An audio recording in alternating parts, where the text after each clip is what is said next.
Assalamualaikum pemirsa. Jadi suatu hari ada dua orang kawan saya yang datang ke Jogja. Mereka naik becak dari stasiun Lempuyangan langsung ke Masjid Jogokarian. Karena Jogokarian ini kan sangat terkenal ya. Begitu mereka turun di depan masjid, mereka tanya sama tukang becaknya, ini benar Masjid Jogokarian? Kata tukang becaknya, betul ya ini Masjid Jogokarian yang ini. Gitu kan. Mereka nggak percaya gitu kan. Kenapa kok begitu ya? Nah ini kita bahas ini. Jadi tentang Masjid Jogokarian ini kan sering diangkat, sering dibahas, viral gitu kan, terutama di bulan Ramadan seperti ini, di mana acara-acaranya, event-eventnya itu begitu besar, luar biasa. Tapi di luar bulan Ramadan itu juga kegiatannya juga bagus mereka kan, dan menasional ya, dengan para dai-dai dan ustadz-ustadznya yang luar biasa gitu kan. Nah, lalu kenapa kok kedua kawan tadi heran dan tidak percaya kalau mereka diturunkan tukang becak di depan Masjid Jogokarian? Padahal betul itu memang masjidnya itu. Jadi begini, eh, ekspektasi orang yang belum pernah ke Jogokarian, memang karena mendengar nama besarnya tuh kan, gaungnya udah besar gitu. Tapi kok ketika turun mereka lihat sendiri, loh kok cuman begini doang masjidnya? Kok masjidnya biasa? Kalau boleh dibilang ya sederhana sebetulnya ya. Jadi kelihatan ramai, ramainya itu kan karena ramai masyarakatnya aja yang berkegiatan. Tapi masjidnya sendiri sederhana. Jadi dalam pikiran orang-orang yang belum pernah ke Jogokarian, rupanya ya, karena itu masjid yang viral, pikiran mereka itu masjid yang megah gitu kan, yang besar seperti misalnya Masjid Istiqlal yang di Jakarta atau Masjid Al Zayed yang baru yang di Solo itu, atau mungkin seperti Masjid Agung Semarang atau Surabaya itu, atau minimal seperti Masjid Agung yang di alun-alunnya kota Bandung gitu ya, minimal seperti itu. Tapi kok ternyata ekspektasi mereka salah gitu kan, sampai di depan Jogokarian, lah ini masjid kampung nih, masjid kampung, masjid kecil dan eh, masuk kampung pula biasa aja gitu, nggak di pinggir jalan, nggak kelihatan dari jalan besar, nggak kelihatan harus masuk ke kampung Jogokarian dulu, walaupun di pinggir jalan juga ya, tapi kan pinggir jalan kampung gitu. Nah, kenapa begitu? Jadi apa yang membuat Jogokarian ini besar ya? Nah, kalau sekarang ada bangunan 2 lantai, 3 lantai di belakang itu kan baru ya, karena perkembangan baru-baru ini, jadi jemaahnya juga bertambah, jadi para takmir juga berpikir, oh ini kayaknya perlu ditingkat. Ya kebetulan ada donaturnya. Gitu. Lalu istimewanya apa gitu yang membuat dia jadi viral? Apakah karena program takjil gratisnya sampai 3.500 dulu? Nah, jadi begini kawan-kawan, Jogokarian itu menjadi besar, menjadi terkenal karena fungsinya sebagai masjid itu sama seperti masjid yang diharapkan oleh Rasulullah. Walaupun dia cuma masjid kecil-kecilan saja gitu. Masjid yang seperti saya bilang tadi masuk dalam kampung walaupun nggak terlalu belusuk juga ya. Terus padahal dulunya juga kampung itu kampung orang-orang PKI gitu kan, yang notabene kebanyakan juga nggak percaya sama agama.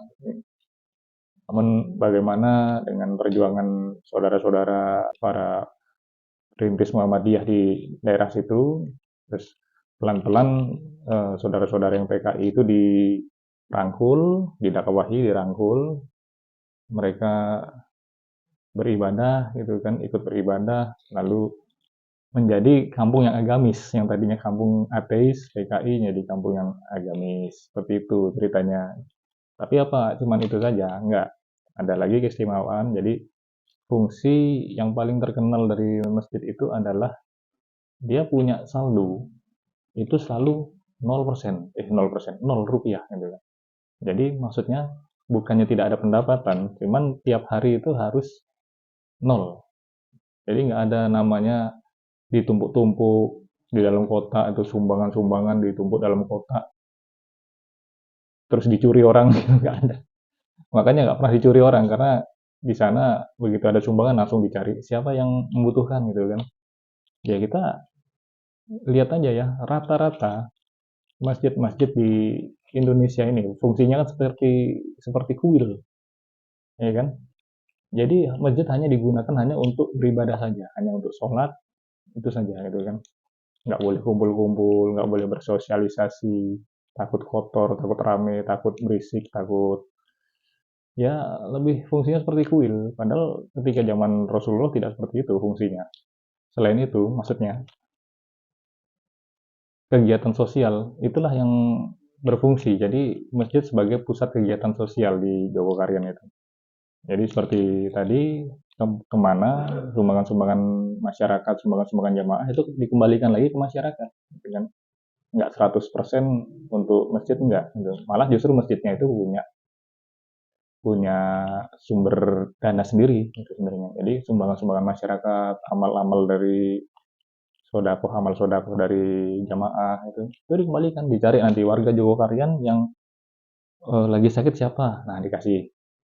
Warga Jogokarian yang kesulitan bayar sekolah anaknya yang mana nih, nanti dikasih gitu. Nanti warga Jogokarian yang apa sedang mau bayar hutang siapa nih yang sedang terlilit hutang. Bahkan jemaah yang bukan warga Jogokarian, misalnya Anda ke sana kehilangan sandal gitu. Sandalnya diganti dengan merek yang sama. Pernah ada yang kehilangan sepeda atau motor ya. Asalkan bisa dibuktikan lewat CCTV dan surat-surat, jadi ganti juga gitu kan. Diusahakan diganti. Ini kontradiktif dengan berita-berita di mana banyak orang yang mencuri, ya termasuk dekat masjid saya sendiri pernah kecurian amplifier. Harganya lumayan amplifier kan. Terus kota amal juga sering dibobol gitu kan di beberapa kejadian yang banyak banyak kejadian seperti itu kan. Mungkin kalau dikumpulin bisa belasan atau puluhan video gitu ya. Nah, pertanyaannya kenapa itu terjadi ya? Ini bukan membenarkan hal yang salah ya, mencuri itu salah, cuman menumpuk-numpuk harta juga salah gitu kan. Sementara di sekitar masjid yang tiap hari Jumat pamer kami hari Jumat ini Jumat terakhir saldo kami 10 juta misalnya, saldo kami 5 juta misalnya gitu kan. Sementara di sekitar masjid ada orang susah, ada orang lapar di sekitar masjid gitu kan.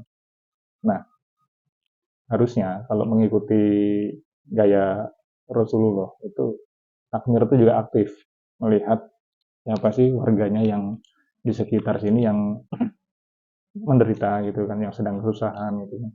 Sebenarnya seperti itulah fungsi masjid itu. Masjid itu punya fungsi sosial gitu ya. Jadi nggak cuma fungsi ritual, tapi juga punya fungsi sosial. Nah, rata-rata masjid seperti kita ini fungsinya hanya fungsi ritual. Jadi seperti kuil itu tadi.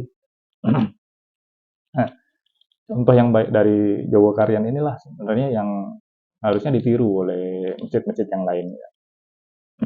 Termasuk untuk menerima para musafir misalnya kan, untuk bermalam sekedar 1, 2, 3 malam gitu kan, sebelum melanjutkan perjalanan. Nah, kurang lebih seperti itu.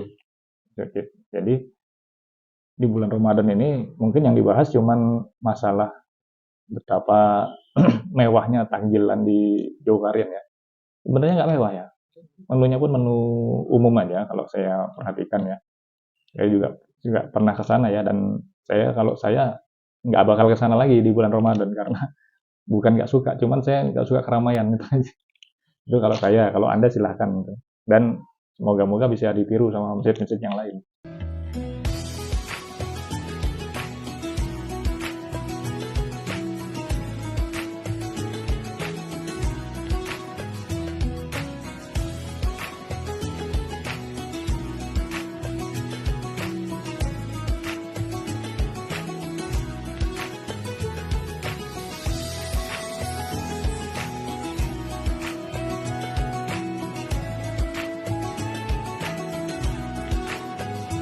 Bukan soal kemeriahan festival Ramadannya saja, cuman setiap harinya lah harusnya itu kan. Bagaimana melayani masyarakat sekitar, bagaimana berfungsi secara sosial gitu kan, bukan hanya berfungsi secara ritual gitu kan. Di sini saya mulai mengerti kenapa ada ayat-ayat dalam bukan ayat ya, cuman nubuat Rasul, pertanda tentang salah satu pertanda hari kiamat itu diantaranya adalah masjid-masjid dihias dan mulai megah ya, kurang lebih redaksinya seperti itu. Saya jadi berpikir, masjid-masjid dihias, ya artinya kan dibangun, diperbagus ya, diperindah. Kenapa kok malah jadi pertanda kiamat gitu kan? Ini nggak paham ini saya, kontradiktif dengan nubuat Rasul yang satu ini. Tapi ternyata saya menemukan maknanya di situ.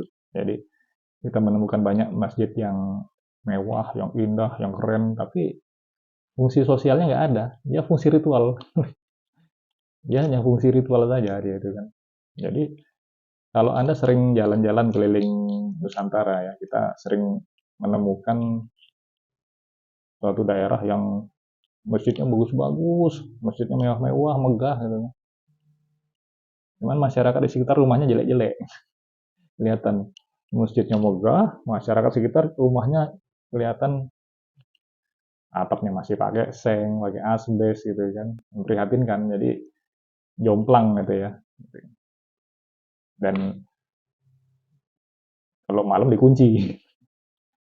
Anti musafir nggak boleh, bahkan ada yang hanya dibuka kuncinya itu ketika 5 waktu saja, setelah itu kunci lagi gitu kan.